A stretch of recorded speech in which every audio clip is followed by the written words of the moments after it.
అందరికీ నమస్కారం. వాళ్ళు మనతో పాటు ఐకాన్ ఆస్ట్రాలజర్ గట్టుబల్ సురేష్ బాబు గారు ఉన్నారు. గురుగారితో మాట్లాడదాం. గురుగారు నమస్కారం. జై శ్రీమన్నారాయణ. గురుగారు 2020 సంవత్సరంలో ఓవరాల్గా వృశ్చిక రాశి వారికి ఎలాంటి ఫలితాలు ఉండబోతున్నాయి, గ్రహస్థితి ఎలా ఉంది, ఎలాంటి రెమెడీస్ చేసుకుంటే వీళ్ళ బాగా కలిసి వస్తుందో మాకు తెలియజేయండి. అలానే తప్పకుండా. అయితే మనకి మొదటిగా చూసుకున్నట్టయితే కనుక ఈ వృశ్చిక రాశి వాళ్ళకి అంటే ఎట్లా ఉందంటే పరిస్థితి, గ్రహాలు మారుతున్నాయి. కానీ గ్రహాలు ఎప్పుడు మారుతున్నాయి అంటే 2025 మార్చి నుంచి మారుతున్నాయి. ఇప్పుడు సూర్యుడు ఉన్నాడు, రవి ఉన్నాడు, బుధుడు ఉన్నాడు, ఇవన్నీ కూడా ఏంటంటే ముందుగా మారుతున్నాయి. 40 డేస్కి ఒకసారి, 1 మంత్కి ఒకసారి, 3 డేస్కి ఒకసారి ఇలా మారే గ్రహాలు ఉన్నాయి. కానీ ఏంటంటే మనకి ఈ సంవత్సరం ఈ 2025 ఏమవుతుందంటే 4 గ్రహాలు ఒకటే సంవత్సరంలో మారడం అనేది పెద్ద గ్రహాలు అంటే ఎప్పుడు కదలనటువంటి గ్రహాలు ఉంటాయి, ఎక్కువ రోజులు ఉండేటువంటి. ఇప్పుడు గురువు ఉన్నారనుకోండి 18 నెలలకు ఒకసారి కలుగుతాడు, శని 2.5 సంవత్సరంకి ఒకసారి కలుగుతాడు, అంటే వక్రంలోకి వస్తారు మళ్ళీ వెళ్తుంటారు. కానీ ఏంటంటే ఒకే సంవత్సరంలో 4 గ్రహాలు మారడం, ఈ పెద్ద గ్రహాలు మారడం అనేది రాహుకేతు కూడా అంతే సేమ్. అంటే యాంటీ వైరస్లు తిరుగుతుంటారు వీళ్ళు, యాంటీ కరప్షన్ తిరుగుతుంటారు రాహుకేతు. వీళ్ళు కూడా మారటం అంటే 4 గ్రహాలు ఒకేసారి మారడం వల్ల అన్ని రాసుల మీద, ద్వాదశ రాసులు అన్నిటి మీద ప్రభావితం అంటే మంచి జరగవచ్చు, చెడు జరగవచ్చు, అందరూ మారుతాయి అనమాట. ఇప్పుడు ఇంతవరకు ఏంటంటే కొన్ని రాసులలో ఇప్పటివరకు ఇబ్బందులు పడుతుంటారు. గత 7.5 సంవత్సరాల నుంచి, గత 2.5 సంవత్సరాల నుంచి, గత 5 సంవత్సరాల నుంచి ఎవరైతే ఇబ్బందులు పడుతున్నారో వాళ్ళందరికీ మంచి జరుగుతుంది. కొంచెం అలానే మంచి జరుగుతుందని అలా ఇచ్చేసి ఇలా తీసుకుపోయేదానికి రాహుకేతు కూడా ఉన్నారు. మళ్ళీ వాళ్ళు ఛాయాగ్రహాలు అయినప్పటికీ వాళ్ళు ఎలా చూపిస్తారు బాధ్యతలు అంటే ఒక గ్రహం ఏమో శనిలా చూపిస్తుంది, ఒక గ్రహం గురువులా చూపిస్తుంది. అంటే వాటిని కూడా నమ్మడానికి లేదు. అలానే గురువు మారుతున్నాడు. ఈ గురువు 18 నెలలకు ఒకసారి మారుతున్నాడు, అంటే 16 నెలల నుంచి 18 నెలలకు మారుతాడు గురువు. ఈ గురువు కూడా వక్రంకి వస్తుంటాడు, ముందుకు వెళ్తుంటాడు, వస్తుంటాడు, మలుతుంటాడు. అన్ని గ్రహాలు ఇచ్చా కూడా ఏంటంటే ఒకేసారి మారడం అనేది గొప్ప విషయం. దీని ఎఫెక్ట్ అనేది కొంతమేర ఉంటుంది కాబట్టి మనం ముందుగానే ప్రెడిక్షన్ చెప్పుకోవడం ఒక గొప్ప విషయం అనమాట ఇందులో. అయితే మార్చి వరకే ప్రాబ్లం ఉండదు వృశ్చిక రాశి వాళ్ళకి. ఇలానే మనకి 2024లో ఏదైతే ఉందో అదే కొనసాగుతూ ఉంటుంది అనమాట. అయితే వృశ్చిక రాశి మనకు గ్రహాలు ఎప్పుడు మారుతాయో చూద్దాం. ఫస్ట్ ఆఫ్ ఆల్ అయితే ఈ గ్రహాలు వచ్చేసి గురువు వచ్చేసి మే 15వ తారీఖు 2025న మారుతున్నాడు. అలానే రాహుకేతు వచ్చేసి అదే మే నెలలో 30వ తారీఖు మారుతున్నాడు. అయితే శని భగవానుడు మాత్రం 29 మార్చిలో మారుతున్నాడు. 29 మార్చిలో 2025లో మారుతున్నాడు. దీని వలన ప్రభావితం ఎలా ఉంటుందంటే ఈ యొక్క వృశ్చిక రాశి వాళ్ళకి మంచి జరుగుతుందని చెప్పుకోవచ్చు. ఏదైతే గత 7.5 సంవత్సరాల నుంచి ఈ వృశ్చిక రాశి వాళ్ళకి 5 కాదు 7.5 సంవత్సరాల నుంచి బాధలే ఉన్నాయి అన్నీ. ఏదో విధంగా పెళ్ళిళ్ళు లేట్ అవ్వడము, ఆర్థికంగా వెతకలేకపోవడము, ఏం చేసినా ముందుకు రాకపోవడము, ఈ ఎఫెక్ట్లు ఏదైతే ఉందో ఇవి కొంతగా కొనసాగుతూనే ఉంటాయి. ఎప్పటివరకు? మార్చి వరకు. కొంతమేర మార్పు వస్తుంది జనవరి 5 నుంచి. ఈ జనవరి 15 నుంచి ఇంకొంచెం మార్పు వస్తుంది. ఆ మార్పు అనేది కొనసాగుతుంది. జనవరి 5న మార్పు అనేది స్టార్ట్ అవుతుంది వీళ్ళకి. ఈ వృశ్చిక రాశి వాళ్ళకి జనవరి 5 ఎందుకు చెప్తున్నానంటే జనవరి 5న 2 గ్రహాలు మారేది ఉంది. రవి అనేది 15వ తారీఖు మారుతాడు, ఈ చంద్రుడు అనేది 5వ తారీఖు మారుతూ ఉంటాడు అనమాట. 5వ తారీఖు, 8వ తారీఖు, మళ్ళీ 11వ తారీఖు, 12వ తారీఖు అట్లా మారుతూ ఉంటాడు. కాకపోతే వీళ్ళకి మార్పు అనేది ఎట్లా అంటే చంద్రుడు ఉత్సవంలోకి వస్తున్నాడు వీళ్ళ దాంట్లో. వచ్చినప్పుడు మనం ఓవరాల్గా వృశ్చిక రాశి తీసుకుంటున్నాము. వాళ్ళ పర్సనల్ హారోస్కోప్ అనేది వేరే చూసుకోవాలి, వాళ్ళ దశ అంతర్దశ కూడా అనుకూలించాలి, అది కూడా చూసుకోవాలి. వీళ్ళకి పేరుని బట్టి ఎక్కడ కూడా జ్యోతిష్యం చెప్పరు. పేరుని బట్టి చెప్పించుకొని ఎవరైనా ఉంటే కనుక వృశ్చిక రాశి వాళ్ళే కదా, ద్వాదశ రాశి వాళ్ళు ఎవరైనా సరే నా పేరు ఉందండి, డేట్ ఆఫ్ బర్త్ లేదంటే మీ సమస్య చెప్పండి, సమస్యకి మార్గం దొరుకుతుంది. అంతేగాని నా పేరు బట్టి జాతకం చూడండి, నా పేరు బట్టి నక్షత్రం చూడండి అంటే అది మొత్తం ఫేకే. ఖచ్చితంగా నేను చెప్తున్నా, అది మాత్రం నక్షత్రం దొరకదు. మన పెద్దవాళ్ళు ఏం చేస్తారంటే మీరు గమనించండి, పూర్వీకులు ఏం చేసేవాళ్ళు అంటే దేవుడి పేర్లు పెట్టుకునేవాళ్ళు. వాళ్ళ ఇంట్లో పెద్దవాళ్ళు ఉంటే ఆ పేర్లు పెట్టుకునేవాళ్ళు, లేదా వాళ్ళకి నచ్చిన పేర్లు అమ్మవారి పేర్లు ఇట్లా పెట్టుకునేవాళ్ళు, దేవుడి పేర్లు అట్లా పెట్టుకునేవాళ్ళు. నక్షత్ర ప్రకారంగా పేర్లు పెట్టరు. ఈ మధ్యన ఇప్పుడు జనరేషన్ ప్రకారంగా ఆస్ట్రాలజీస్ ఎక్కువైపోయారు, నాగరికత ఎక్కువైపోయింది. నాగరికత అంటే అంతా అప్పటి నుంచి ఉంది. కాకపోతే మనుషుల్లో ఎలా అయిందంటే నక్షత్రాలను పెట్టుకుంటే ఇంకా బాగుంటుంది కదా, ఒక అవేర్నెస్ కొంచెం ఎక్కువగా ఉండడం వలన ఈ నక్షత్రాలు, ఆ తిథులు పుట్టగానే డేట్ ఆఫ్ బర్త్ పంపించేసి మా బాబుది మా పాపది ఎలా ఉంచిపోయండి, అసలు కలెక్టర్ అవుతారా, ఏది పుట్టినరోజు గంటకి కలెక్టర్ అవుతారని అడుగుతారనమాట. లేకపోతే పుట్టకముందే ప్రెగ్నెన్సీగా ఉన్నప్పుడే ఏ టైము, ఏ డేటు, ఏ హోరాలో, ఏ నక్షత్ర ప్రకారంగా లేకపోతే ఏ లగ్నం ప్రకారంగా డెలివరీ అవుతుందండి, డెలివరీ కావాలండి అని చెప్పేసి ఆ డాక్టర్ గారికి ఆ టైం చెప్తానమాట. అది ఇప్పుడు నడుస్తున్న జనరేషన్. అయితే అప్పట్లో మనకి ఏంటంటే పూర్వీకులు మన పేర్లలో అలా నచ్చిన పేర్లు మా పెద్దోళ్ళు మా తాత పెట్టాల్సిందే, మా నాయనమ్మని పెట్టాల్సిందని చెప్పి పెడతారు. వాళ్ళకి నక్షత్రాలు ఉండవు. కాకపోతే వాళ్ళ సమస్యకి పరిష్కారం దొరుకుతుంది. అక్కడ చెప్పేటువంటి గురువు మీకు కరెక్ట్గా తగిలితే వాళ్ళ సమస్యకి పరిష్కారం దొరుకుతుంది. ఎవరైనా పేరు కరెక్షన్ చేస్తా, పేర్లు మార్పులు, లక్కీ నెంబర్సు, ఎందుకు ఈ రాశికే చెప్తున్నానంటే వీళ్ళు ఎక్కువ వింటారు కాబట్టి. ఈ వృశ్చిక రాశి వాళ్ళకి ఇలాంటి ఆలోచన, ఇలాంటి అలవాటు ఎక్కువగా ఉంటుంది. ఎందుకంటే గత 5 సంవత్సరాల నుంచి ఇబ్బందులు ఉన్నాయి కదా, దారి వెతుకుతూ ఉంటారు. అష్టదిగ్బంధన అంటారు.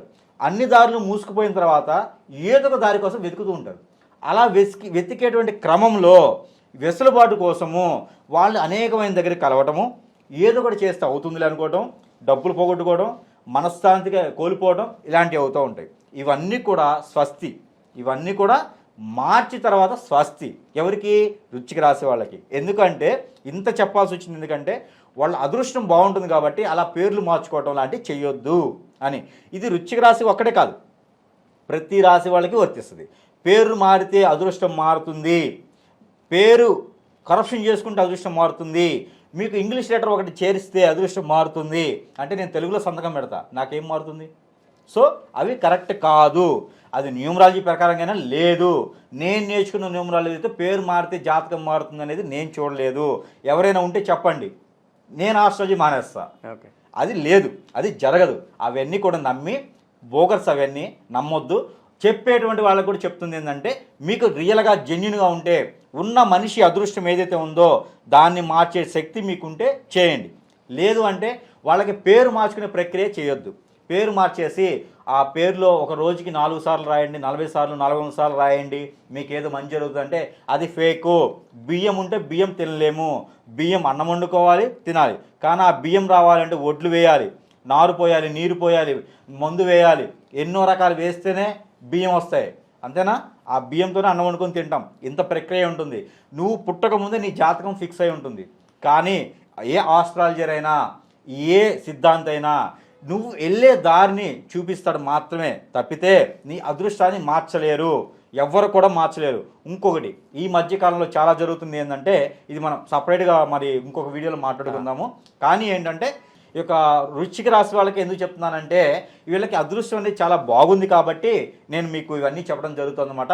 ఏ గురువుని ఎవరు నమ్మే అవసరం లేదు, అన్ని రకాలుగా బాగుంటుంది. గత 7.5 సంవత్సరం 5.5 సంవత్సరం నుంచి బాధపడేటువంటి వాళ్ళు ఎవరైనా ఉంటే కూడా వాళ్ళ గ్రహరీత్యా కూడా ఇవన్నీ తొలగిపోతున్నాయి. కాబట్టి మీరందరూ కూడా ఈ మార్చిలోపు గనక, ఏదైతే జనవరి నుంచి మార్చిలోపు గనక ఈ నవగ్రహ అభిషేకం, నువ్వుల నూనె, బెల్లము, అలానే గరిక కూడా పెట్టవచ్చు.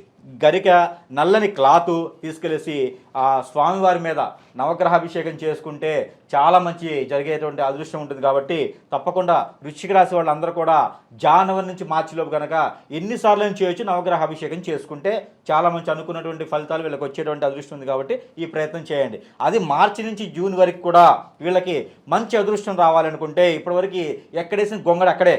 గొంగడి అంటే తెలుసు కదా, ఆ గొంగడి అంటే ఐడియా ఉందా మీకు? ఏంటి గొంగడి? పనులు ఇంకా కథలో చెప్పాలంటే ఇంకా ఆ గొంగడి అంటే అది అంతే అంతే అనుకోండి, మరి ఒక మీ లాంగ్వేజ్ అయితే అంతే అనుకోవచ్చు.